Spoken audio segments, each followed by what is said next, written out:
खुलुमबाय रायजोफोर दायो आङो दंफैयो चिरां जिल्लानि आमगुरि खासिबारियाव दा बेयाव मानो दंफैयो होननानै बुङोब्ला दाख्लै बावैसो आङो सासे मेगन खाना ब्रादार रायजो राजानिसिम थाइसे थाइनै अनसुंथाइ बिनायनि बागैहाय भिडिअ लाबोदोंमोन दा बे ब्रादारा दासिमाव मा हालोदाव दं आङो बेखौहाय नोंथांमोननो भिडिअनि गेजेरजोंहाय खोन्थानो होननानैहाय फैदों ओमफ्राय गोबां मानसिफोरानो आंनावहाय सोंहरदों आरोना सोरबा बायदिया फनजोंबो सोंहरदों मा कन्डिसनाव दं होननानैहाय ओमफ्राय आंथ' खबर लाफैनाय जायाखैमोन ओमफ्राय दाख्लैहाय नेपालाव थांबाय थादों होननानै बुंदोंमोन ओमफ्राय दा आङो बिसिनि न'आव दंफैयो दा माबायदि मोनदों देहाफ्रा ओमफ्राय दासिमाव मा कन्डिसन बेखौहाय आङो नोंथांमोननो भिडिअनि गेजेरजोंहाय लाबोगोन ओमफ्राय नै आंना मेसेजआबो फैफादों आरोना ओमफ्राय दा नोंथांमोना भिडिअखौ जोबजासे नायलांबाय थानो हागोन जायफ्रा बे ब्रादारनि मेगनखौ सिकित्सा खालामनो थाखाय अनसुंथाइ हरदों नोंथांमोननिसिम रोजा रोजा आंनिफ्राय गोजोननाय जासिहरनाय थाबाय मानो होनना बुङोब्ला जों बयबो गावजों गाव सहाय होलायोब्ला निस्सय बेबो जेन मेगन थाइनाया मोजां जाफिननो हायो ओमफ्राय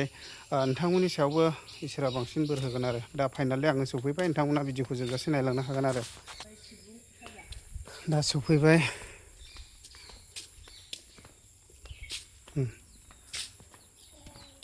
ओमफ्राय फंबाय मोजां दा खबर सबर औ दे गोजोननाय थाबाय औ ओमफ्राय दाख्लै लांदोंमोन दा थांदोंमोन दा नों खबर हरदोंमोन ओमफ्राय आंथ' नोंसोर लांनाय समावहाय आं फैनोबो सफैयाखिसै टाइमा आंना एडजास्ट जायाखै ओमफ्राय जेनेबा दा नोङो माबायदि मेगनफ्रा माबायदि जादों दायो खुलुमबाय रायजो राजा आइ आफा आदै मादै आदा बाजैमोननिसिम आंनि मेगनाथ' दा बांद्रायबो मोजां जायाखै आरोना थांनायाथ' दाखालि थांदोंमोन जेनेबा आइ आफामोननि अनसुंथाइ हरनाय फैसाजों एसे एनै बेजोंनो थांदोंमोन सिकित्सा खालामनो होननानै आरो मा होनो जेनेबा आंखौ 14 दिननि मुलि हरदों आरोना जेनेबा आंनि मेगनाव दै जमा जादों होनना बुंदों आरो दा मा बुङो दा मेगना एसेसो नुसिनदोंना नुसिनाखै मेगनाथ' दा एसे खुनुरुखुम नुसिननो जानो हादों ने हानाय एसे औ बेरायनो हानाय न'आव एसे खुनुरुखुम थांलाय फैलाय खालामनो हादों आरो ने औ नैबे लावथिखौ लानांथ'वाखै बेखौ लाथ'नाय जायाखै खुनुरुखुम न'आव दाखालिथ' बोनाङोसोमोन ने माने एसेसो साबसिन फैदों होनबा ने खिस्लालाबो एसेबाबो नुसिनदों जाहैबाय ने अ ओमफ्राय दा 14 दिननि उनावहाय थांबावनांगौनो औ 14 दिनाव थांबावनांगौ जेनेबा दा नेपालनि डाक्टारा मा बुङो जेनेबा गावथ' गेरेन्थि होयाखै जिखुनु लिंहरफिनदों ओमफ्राय जाथाराबाथ' दिल्ली नङाबा चेन्नाइआवसो फथायहरनो नागिरदों आरोना अ आच्छा नों खेबबेसे थांजेनखो दा नेपालाव आंथ' गोबावानो एसे जाबाय खेबबेसे जाबाय बारा जाबाय खेबनै बारा जाबाय थांलाय फैलाय जाबाय थाबाय ना 20 दे जेखिया जा एसे जुदि मोजां फैदोंब्ला जुदि साबसिन जाबावोब्ला माने मोजां आरो दाथ' जेनेबा एसेसो गाव हारसिं हान्थिनो हानाय केपासिटिया जेनेबा फैदों जाहैबाय ने जेनेबा 100आव 20%सो बिदिफोर ने औ जेनेबा उनावहाय मोजां जायोबाथ' नुसिनगोन भिडिअआव जेनेबा थारमाने आंनाव गोबां मानसिफ्रा सोंहरदों आरो ना गोबां अनसुंथाइ हरबाय माबाय आंबोथ' एक्जेक्टलि खबर लाबाय थानो मोनफैयाना आं बेलेग बेस्थ'आव नांनानै थायो ओमफ्राय दा जेनेबा बे भिडिअनि गेजेरजों खोन्थाहरबाय आङो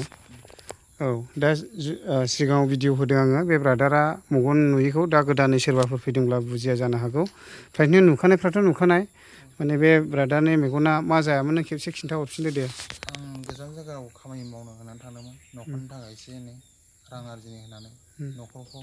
सालायनो थाखाय बावनो आन्ध्रा प्रदेशआव खामानि मावनो थांनायाव मुलि एसे मेगनाव रिजिनायनिफ्रायनो बिदिनो लासै लासै जानो हमदों आरोना फारसेजों फार्स्टआव मुलि नांदोंमोन बिनि उनावहाय